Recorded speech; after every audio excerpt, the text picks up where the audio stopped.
Thank you. Hi, everybody. Very happy to be here. I've been dipping in and out of the conference in the last couple of days from the UK. It's fascinating and really interesting. So I work for Lego Ventures, which is a relatively new entity from the Lego Group. And we've been around for a couple of years. For those of you that don't know, I guess most of you do, Lego is still a family-owned company based in Denmark. And the family is interested in exploring some of the broader aspects of learning through play. So if you could flash up the slides, that would be great to kick off. Super. And whiz through to the next one. Great. So everybody listening to this will know Lego from the brick, which is the product that Lego has created and sold successfully for 80 odd years now. But in recent years, the family kind of believes that there is an idea that goes beyond the brick that they wanted to try and bring to the world, the idea of learning through play, and that learning through play is essentially a better way to learn. And a better way for kids and for adults to take in information, to broaden their mindset and their horizons. All of this happens better when you're enjoying yourself, when you're iterating, when you're playing. Now, obviously, the kind of main material for this that has been successful for us has been the brick and the system in play, but there are certainly other ones out there. And the areas that we're most interested in are in education. How can learning through play become systemic and endemic within education, and digital play and gaming. So if we go on to the next slide. We are trying to apply some theory to that. So it's not just kind of nice fluffy terms like learning through play. Isn't that great? We're very lucky that one of the other Lego entities, the Lego Foundation, which is the charitable arm of Lego, not many people know that kind of 25% of Lego's profit goes straight into the Lego Foundation, which then tries to bring play and learning through play to parts of the world that cannot access it or have difficulty accessing it, both bricks and other forms of play as well. And they do a lot of research, kind of foundational research into why learning through play is so important. And here's a couple of aspects that we hold close as we as Lego Ventures look to invest in this space. So on the right-hand side, you'll see the 5 characteristics of learning through play. It's a little bit blurred on the screen, so I'll just talk through it. What we believe are the most important things to define an experience that could be successful there. So it needs to be actively engaging. It cannot be a passive experience. It needs to be something that the user, the child, or the adult is kind of making a concerted effort to be involved in. It needs to be meaningful. You see plenty of digital experiences that are tapping into certain impulses in the brain that maybe are not particularly nutritious, or are not giving you some value out of what you're doing, but they know exactly what kind of hotspots to hit in your brain in order to carry on playing and maybe extract money from you at the same time. Those are not the experiences that we're interested in. We're interested in ones that have meaning and value attached to them, and also ones that are joyful. Something, when it fires off those synapses in your brain of happiness and joy, and in particular with the core Lego system, the pride of creation that you get and the joy of building, that is something that makes you want to do it more. Some learning platforms and learning experiences, and I certainly remember that from school when I was young, don't necessarily give you that joyful emotion. I think that's one of the keys to why playful learning is so important, along with iteration and having an iterative experience. So experiences that allow you to fail and then rebuild or recreate or try again, they are so important for learning, both as a child, as an adult. We think that's really important to learning through play. And then finally, kind of socially interactive, socially engaging, being able to share something you've created or being able to have meaningful moments with other people while you're playing accentuates that experience. So these are the kind of aspects that we're looking for when we look for new forms of digital play. And then, the kind of things that we would like these experiences to inspire are really encapsulated into 4 of the kind of key skills that we believe the kids of today will need in the world of tomorrow. So collaboration, of course, learning how to work with others to achieve a goal. Critical thinking is extremely important. Being able to drive and inspire creativity, and being able to improve communication, not just between kind of gamers who are playing at the same time, but like collaboration to build something together or create something at the same time. So that's the kind of theory behind how we look at digital play. Pop on to the next slide. And as a, we are essentially a corporate VC fund. We're a little different from most of them because we have a very long horizon. We don't have a need to return on our investment like a lot of VCs do within a certain amount of time. We are looking for potential new pillars that could be new Lego entities in the future. So we're looking at things that intersect between learning, play, and creativity. And that really is the area that is our bullseye as an investor. We sit alongside the other entities looking to kind of what is beyond the brick. So if you go on to the next slide, you'll see that we are very much not looking at the brick. The Lego group, the core Lego company, does an amazing job of innovating products around the brick, both in the physical space and the digital space. We are not doing that. Anything that we get ideas around, new ideas around the brick and businesses and products, etc., we refer them into Lego. We are looking for broader ideas in the learning through play space. We already made, although we're relatively new, we have made a few investments already. A couple of them in the gaming space, more of them in the education space. One is Clang, which are building a very ambitious title called Seed, which is an MMO. They're based in Berlin. Another one is Super Awesome as well, who is kind of a kids digital ecosystem company at the same time. And actually, they have some amazing insights into how kids play, and I'll touch on some of those in a second.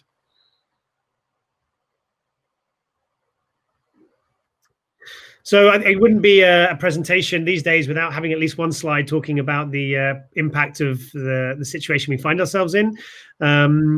For us personally as Lego Ventures, we've actually paused our investment just for a few months. Obviously, Lego is a commercial company, and we want to keep liquid as possible during this period. We've actually found, luckily for us, that a lot of families have really used Lego as a way of bonding as a family and kind of doing something when they're stuck at home. So our business is weathering the COVID storm quite well. Obviously, Merlin, who run the Legoland parks alongside Lego, are suffering a little bit more. So we just kind of a pause investment a little bit, probably until August, September, when we will pick up again. In education, we've seen an acceleration of some of the changes we've seen already. Now, if you look a long time ago, education traditionally was instruction in the classroom and homework at home. And then if you start looking kind of more recently, you have the idea of the flipped classroom. So you have personalized feedback coming into the classroom, a little bit more personalized learning, adaptive learning. And then you have the ability to actually have kind of one-to-one instruction, mentoring, tutoring at home, either physically or digitally. And then suddenly everything goes to an even further extreme with COVID, where everything happens at home and we all become teachers and everything happens virtually and digitally. Being a father of 3 young girls, I know now that I made the right decision not to go into teaching when I was younger, because I don't have the patience or aptitude for it, unfortunately. But we're trying our best in the situation. But what we're really interested in is where this goes afterwards. How much of the at-home learning that we've seen continues after the COVID period hopefully ends. In gaming, we see a slightly different scenario, where I think there was mentioned a little bit in the Roblox session beforehand, where we definitely see a difference and changing attitudes, particularly from parents to kids. Things that they saw as annoying habits of their teenage or younger kids playing Fortnite for extended periods of time and just seeing it as a waste of time. They now see it as a way of keeping their kids sane and social in a situation where they're no longer able to physically see each other. So the kind of the nutritional value of video games, certainly from a social aspect, in the eyes of the parents, seems to have flipped somewhat in the period, and that probably will be something that will stick around for longer. And we can see that in the chart at the bottom left, which you may not be able to see in too much detail, but from Super Awesome, a recent report that you can find on their website, they are saying that kind of getting social with your friends through video games is one of the most increased activities during the COVID period for kids and teenagers.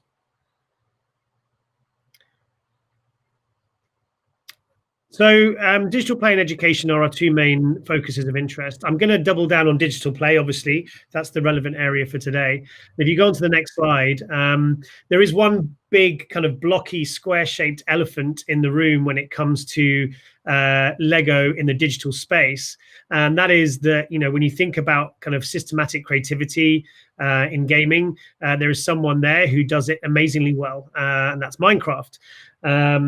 And I think there is a lot of discussion always inside Lego around how we wish that we'd have spoken to Minecraft earlier. We do partner with them. We make Lego sets based on Minecraft IP, but they are as good as the Lego system in the digital space as you're ever going to see. So essentially Lego Ventures, we're looking at what could be the Minecraft in 5-10 years time is one of the areas that we look into, and we've tried internally to recreate that magic ourselves. The other elephant you can see on the slide is Lego Worlds, which was our attempt at a Minecraft style game. But unfortunately, when you apply the Lego brand to something and a lot of the restrictions that come with that, we don't know necessarily internally how to run games as a service or a platform. It becomes very difficult for a company like ours who specialize in amazing physical system to move it into the digital space. So that's another reason why Lego Ventures was set up, to try and find which interesting companies will be doing that in the future. And what I can do now is maybe take you through some of the different spaces that we're looking into very quickly. Oh, no, I forgot. There was one little slide before that. This is a report that I recommend could be relevant for a lot of you listening, which is from the Lego Foundation. And it's around children, tech and play. Basically, it's a report that shares and really dives deeply into what it is that makes a digital experience nutritious and worthwhile, particularly for a child, to dive into, and how that compares with physical play. What are the aspects they get out of it? Also, it looks kind of deeply into the aspects of digital play that are the most important for a successful digital experience, and one that is going to potentially bring families together and generations together when they play. What platforms are most conducive to that? So, we use it as a strong basis for our thesis, and I would recommend as well anybody in this space to go and get hold of that report, and you can find it on the Lego Foundation website. So just going to quickly run through some of the spaces that we are interested in. Creative Sandboxes goes without saying, that is the Lego system in itself. It is a creative sandbox. We're looking at what can the future hold for digital creativity, and that can be anything from kind of new versions of Minecraft with new ideas into them, into kind of digital Petri dishes where you can throw in a bunch of different experiments and see what happens. We believe it drives all sorts of creativity and critical thinking into that kind of genre of game. Similar with creating digital play, which is similar to Creative Sandboxes, but it's actually where the user gets to create games for other people to play. You can see that in Roblox, but we see actually a huge amount of platforms springing up at the moment around kind of making it as simple as possible for games to be made for other people to play. And that really is something that we, as a very pure form of creativity expressed, and something we're very interested in. A couple of other areas that are maybe less obvious from a Lego point of view: games that are built into people's daily routines, but actually require them to use their brain and think. So not necessarily the Candy Crushes of this world, but more things like The Room, or ones that kind of I remember back on the DS when I was at Nintendo, things like Professor Layton, that kind of make you have to think laterally to unlock a puzzle, etc. Things that actually are firing certain synapses in your brain, but ones you can pick up and put down. We're really interested in that kind of aspect of learning through play as well. And then on the right-hand side, creative digital competition. This is really not a genre that exists right now. It's essentially, we see the success, obviously, of esports. It's a huge industry that's growing. We see the success of Lego Masters on TV. It's a Lego competitive building TV program. And then also, maybe a little bit more below the radar, there are these amazing Lego robotics competitions called First Lego League that happen around the world. for younger and older kids. And we kind of wonder what would happen if you mash some of this together and you had kind of an esports style platform or experience or something built for esports that was less around trigger finger and reactions and learning a specific way of playing a game really well, but more around creativity. Is there a platform, or is there a game or something like that that can be built around that? We don't see anything in that space yet, but we actually have an incubation studio inside Lego Ventures where we might even start playing around with some ideas in that. And if anybody is in that space and wants to talk to us, we'd be really happy to talk to them. And then the final two spaces on the next slide are what we would call playful connective experiences. So obviously, again, in the last 3 or 4 months, we've seen a huge increase in the take-up of digital platforms to bring families together and friends together.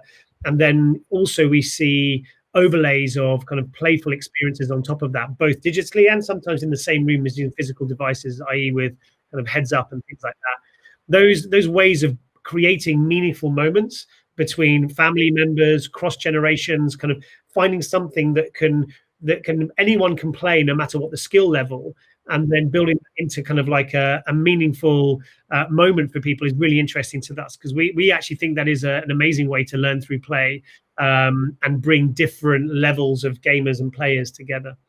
And then finally, the one that probably I'm most interested and passionate about is digital play with meaning, which is the idea that games can challenge people's conceptions and preconceptions around topics, whether it's sexuality or racism or homelessness.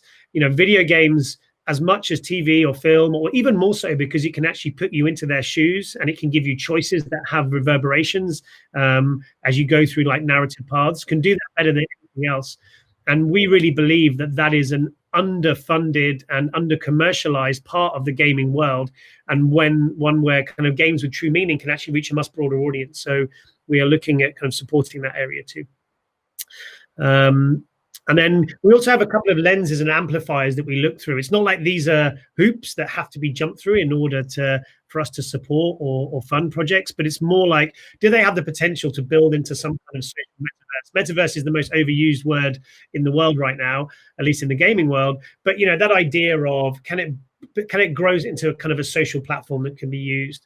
Healthy monetization is important for us. We are looking for businesses, products. We're not a charity investor. We're not an impact investor. We are looking to build businesses with people, but we don't want to delve into the dark arts of freemium monetization and the kind of some of the levers that can be pulled that maybe aren't particularly appropriate, particularly for a younger audience. So we look at healthy monetization in particular, and also kind of healthy social. The idea of the pride of creation and joy of building is core to Lego, and we want that to be similar as you look at people building and creating things on social platforms, but not necessarily the popularity competition that social platforms can become. And then finally, as we move into a world where potentially this is the final hardware generation, and everything will potentially move towards more IP-driven kind of streaming technology in the next 5 to 10 years. What are companies built and products built for cross-platform play is probably really interesting to us. So then the final question that we ask as we look at this landscape is, what kind of digital play experiences will represent the Lego idea 10 years from now? And we firmly believe that it won't just be the brick, it won't just be the physical brick that represents the Lego idea. There will be other pillars and verticals that will hopefully represent that idea of lining through play and take it into a much broader digital space in the future. And that's it from me. I'm going to say thank you for having me. I'm going to jump over and do a Q&A in the impact room now. So hopefully see some of you in there, and thanks very much for having me.